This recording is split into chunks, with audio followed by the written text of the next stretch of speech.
Good morning students. आज जो है सिविक्स चैप्टर 2 लोकतांत्रिक संस्थाएं का जो बचा हुआ पार्ट्स है राजनीतिक पार्टियां। तो राजनीतिक पार्टियों के बारे में आज आपको हम समझाएंगे कि राजनीतिक पार्टियां क्या है और उसके क्या कार्य होते हैं। ठीक है, तो चलते हैं अपने टॉपिक्स राजनीतिक पार्टियों की ओर। तो जैसा कि आप देख पा रहे हैं राजनीतिक पार्टियां, ठीक है। तो इस टॉपिक्स पे अभी हम जो है इस राजनीतिक पार्टियों के बारे में बताएंगे। तो यहाँ पर लिखा हुआ है, हम राजनीतिक पार्टियों के बिना स्वतंत्र और निष्पक्ष चुनाव की कल्पना नहीं कर सकते। बताया गया है कि जब तक राजनीतिक पार्टियां नहीं होगी तब तक जो है स्वतंत्र और निष्पक्ष चुनाव की कल्पना नहीं कर सकते हैं।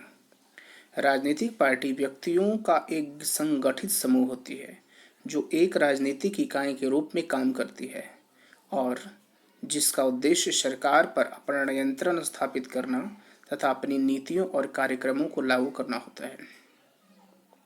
अब यहाँ पर हम जानेंगे कि राजनीतिक जो पार्टियां हैं, राजनीतिक जो दलें हैं, उनके क्या कार्य है और क्या इसका महत्व होता है, जो कि महत्वपूर्ण है।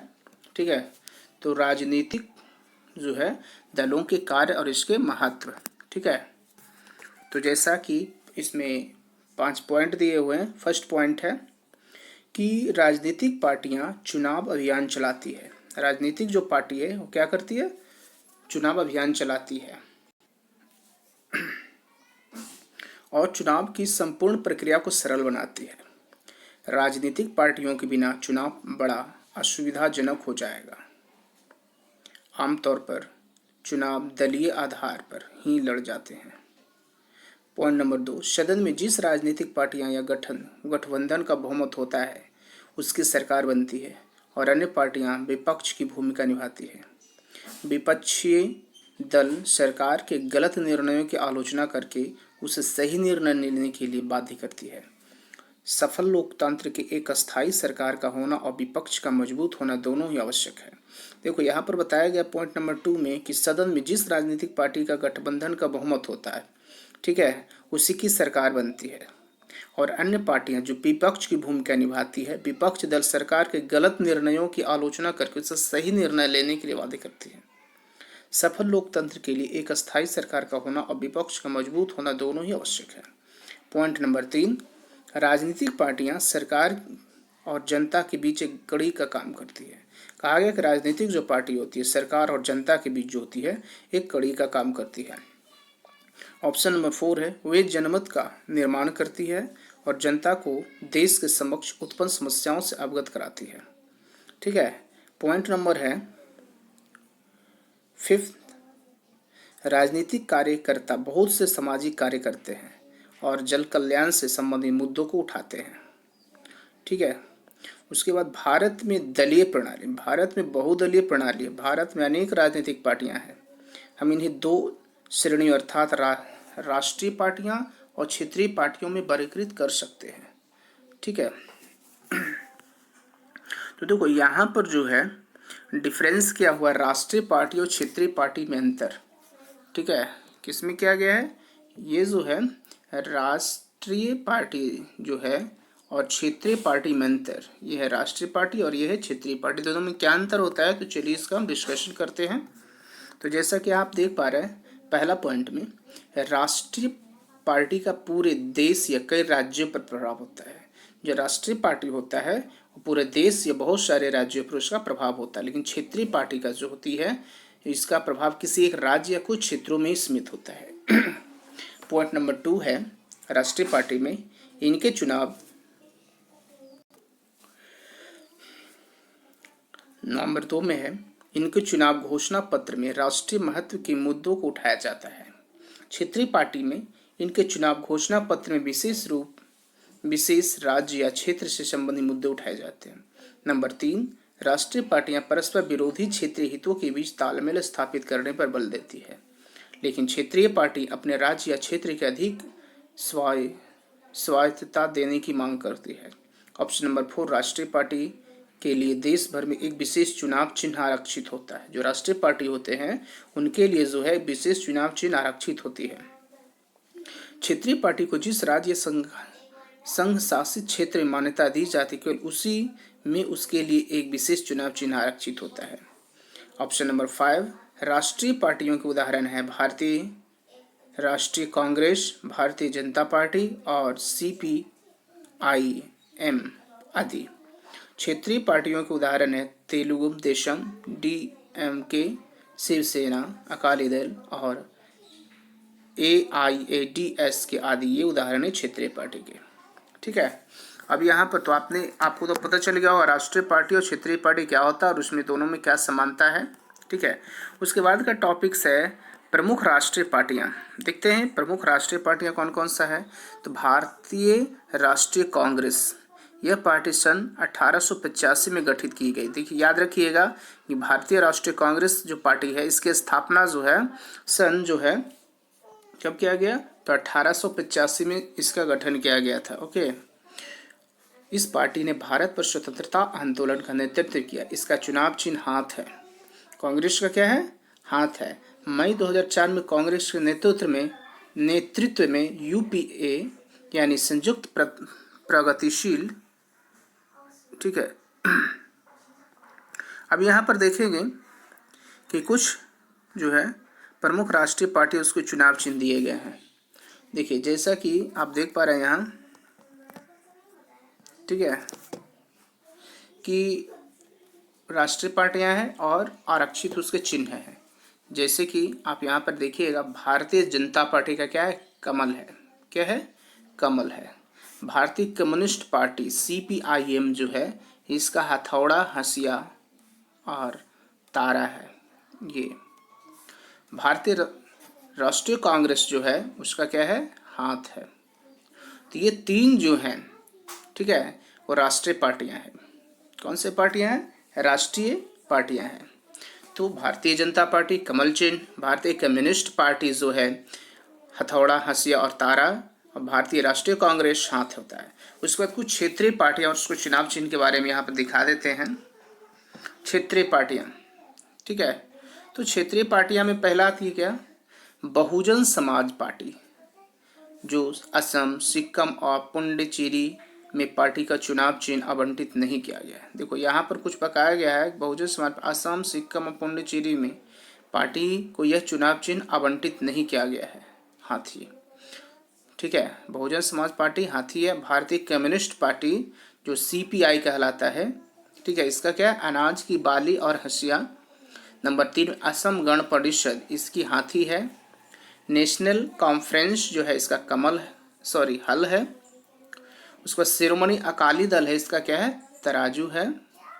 ठीक है, तेलुगु देशम पार्टी इसका साइकिल है। तृणमूल कांग्रेस इसका तृणमूल है। और 8वां में द्रविड़ मुन्नेर कळम DMK, उसका है उगता हुआ सूरज। AIADM के जो है 2 पत्ती है। और शिवसेना का तीर और धनुष है। ठीक है, तो ये जो है आपका क्षेत्रीय जो पार्टियां थी, ठीक है, यानी क्षेत्रीय पार्टियों और उसके चुनाव चिन्ह का ये यहाँ पर लिस्ट है। तो देखते हैं, मिली जुली सरकार प्रायः कमजोर और अस्थायी होती है, किंतु कुछ विद्वानों का मानना है कि ऐसी सरकार अधिक लोकतांत्रिक होती है, क्योंकि उन्हें कदम कदम पर समझौता करना पड़ता है, आम सहमति बनानी पड़ती है तथा सहयोगी दलों का समझा बुझाकर सरकार चलानी पड़ती है। मिलीजुली सरकार को सफलतापूर्वक चलाने के लिए दूरदर्शी नेतृत्व की आवश्यकता होती है। आमतौर पर गठबंधन सरकारें अस्थायी सिद्ध नहीं हुई है। देश को एक मजबूत सरकार की जरूरत थी। 16वीं लोकसभा के लिए 2014 में संपन्न चुनावों में जनता ने भाजपा के पक्ष में जबरदस्त मतदान किया। हालांकि अकेले भाजपा ने लोकसभा की 543 सीटों में से 282 सीटें जीती थी, पर श्री नरेंद्र मोदी के नेतृत्व में NDA की सरकार बनी। इसमें भाजपा के अलावा और भी कई पार्टियां शामिल हैं। अब यहाँ पर जो हमने चैप्टर पढ़ाया, ठीक है, जो भी चैप्टर है उसका कुछ यहाँ पर जो है समरी दिया हुआ है। चलिए समरी हम बता देते हैं। पहला पॉइंट में सार्वजनिक व्यस्क मताधिकार का अर्थ है किसी देश के सभी व्यस्क मताधिकार को वोट देने का अधिकार दिया जाए, चाहे भी किसी भी जाति, वंश, धर्म, पंथ, भाषा, लिंग के हो। सार्वजनिक व्यस्क मताधिकार का यह महत्व है कि ऑप्शन 1 नागरिक में राजनीतिक एकता का भावना लाता है। नंबर 2 देश में लोकतांत्रिक शासन व्यवस्था स्थापित करता है। नंबर 3 सरकार को अपने कार्यों के प्रति अधिक उत्तरदायी बनाता है। नंबर 4 सार्वजनिक कार्यों के जनता की रुचि उत्पन्न करता है। उसके बाद नेक्स्ट पॉइंट है, हमारे देश में चुनाव आयोग विभिन्न प्रतिनिधि संस्थाओं के लिए चुनाव कराता है। चुनाव प्रक्रिया के अंतर्गत ये बात शामिल होती है चुनाव की तारीख की घोषणा करना, उम्मीदवारों का चयन और नामांकन पत्र जमा करना, नामांकन पत्रों की जांच करना, चुनाव चिन्ह आवंटित करना, राजनीतिक पार्टियों द्वारा चुनाव घोषणा पत्र जारी करना, चुनाव प्रचार करना, मतदान गणना और परिणामों की घोषणा करना, चुनाव याचिका दायर करना, यदि कोई उम्मीदवार ऐसा करना चाहे। ठीक है, नेक्स्ट आता है कि लोकतंत्र, ठीक है, लोकतंत्र में राजनीतिक पार्टियों की जो भूमिका अत्यधिक महत्वपूर्ण होती है। पहला पॉइंट, वे चुनाव की संपूर्ण प्रक्रिया को सरल बनाती है। नंबर 2 सदन में जिस राजनीतिक पार्टियों का बहुमत होता है वह सरकार बनाती है और अन्य पार्टियां विपक्ष की भूमिका निभाती है तथा सरकार के गलत निर्णयों को आलोचना करके उसे सही निर्णय लेने के लिए बाध्य करता है। नंबर 3 राजनीतिक पार्टियां सरकार और जनता के बीच कड़ी का काम करती तथा चौथा वे जनमत का निर्माण करती है। नेक्स्ट पॉइंट, भारत में अनेक राष्ट्रीय पार्टियां और क्षेत्रीय पार्टियां। कुछ राष्ट्रीय पार्टियों का नाम है भारतीय राष्ट्रीय कांग्रेस, भारतीय जनता पार्टी या भारतीय कम्युनिस्ट पार्टी जिसको मार्क्सवादी कहा जाता है।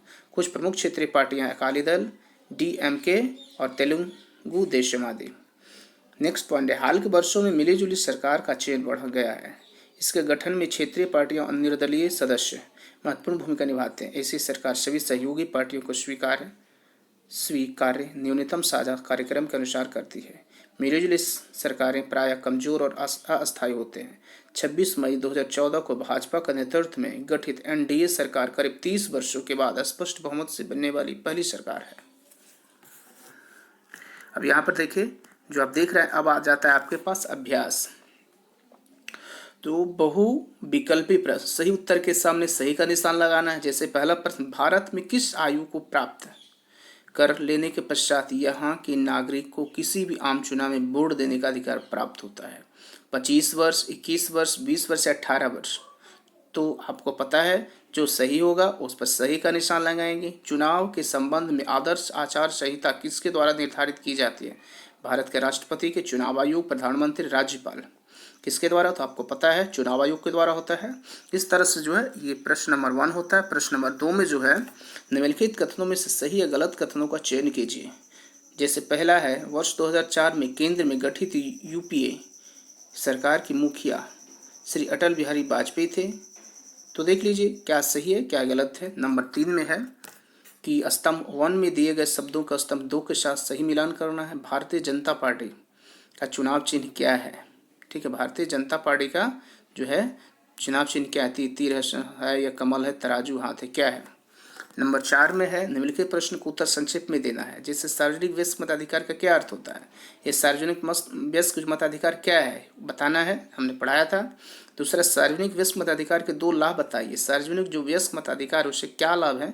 तो 2 को ही बताना है। ठीक है। नंबर 5वां में है, निम्नलिखित प्रश्न को उत्तर दीजिए। निम्नलिखित के संदर्भ में चुनाव प्रक्रिया का उल्लेख कीजिए। नामांकन पत्र जमा कराना, इसके बारे में बताना है। नंबर 2 में राष्ट्रीय पार्टी का क्या अर्थ होता है? इसके 2 कोई कार्य बताइए। ठीक है, तो इस तरह से जो है आज का ये चैप्टर खत्म होती है।